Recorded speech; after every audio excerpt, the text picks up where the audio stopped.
My name is Joe Biden. I'm Jill Biden's husband. And I'm delighted to be here. And by the way, we did elect, you all elected one of a great classes. Guess what? We now have a Speaker of the House that is a significant roadblock in what this guy's been trying to do. It's a wonderful thing. Folks, before I begin my remarks, I want to address something that right up front. And I know, you all know, that the fact of the matter is that women's rights and women's health are under assault like we haven't seen in the last 50 years. And we've seen state after state, including Georgia, passing extreme laws in clear violation of constitutional rights protected, including Roe v. Wade. And some have gone so far in states to deny even any exceptions for circumstances that would involve the right of a woman to choose. And it's clear that these folks are going to stop at nothing to get rid of Roe, and it's clear to me that we have to just be just as strong in defending it. I support Roe. I support a woman's right to choose under that constitutional guaranteed provision. And quite frankly, I always will. Folks, you know, and I'm going to fight to protect a woman's right to make her own personal decisions when it gets to her health care.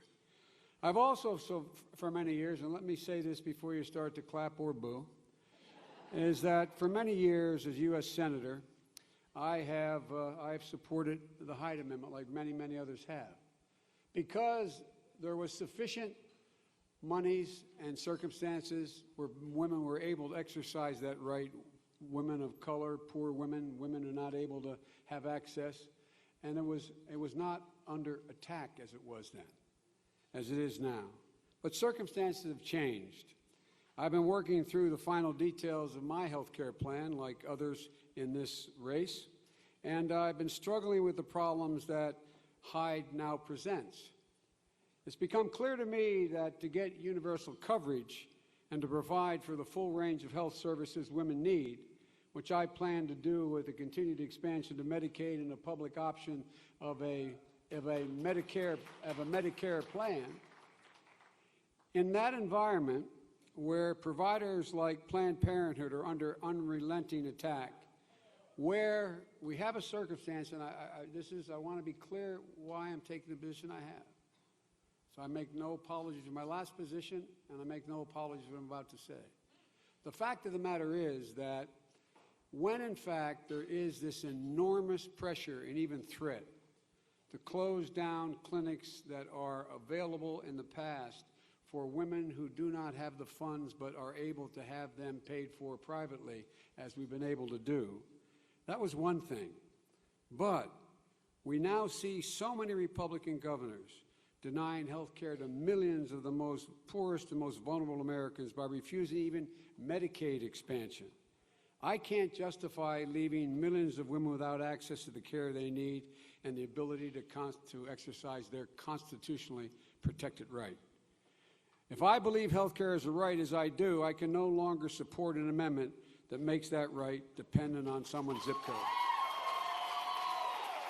But I want to be clear with you. I don't want to mislead you.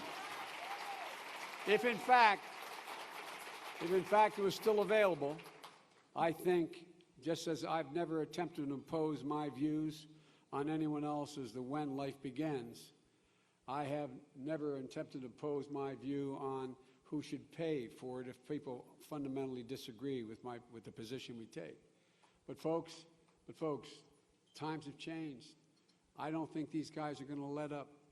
What's changed is, and Jesse and I talked about this in another context, when I got the great honor of receiving the medal at the Martin Luther King Museum. And that was that I don't think that most of us foresaw, I think Jesse did a little, but I didn't, that we would see a return of this viciousness, this notion of pitting people against one another that we are seeing now. And I talked with Tom very briefly in the back. We have to be really careful, no matter, and by the way, whomever the nominee is, I will support. I'll flat support that nominee.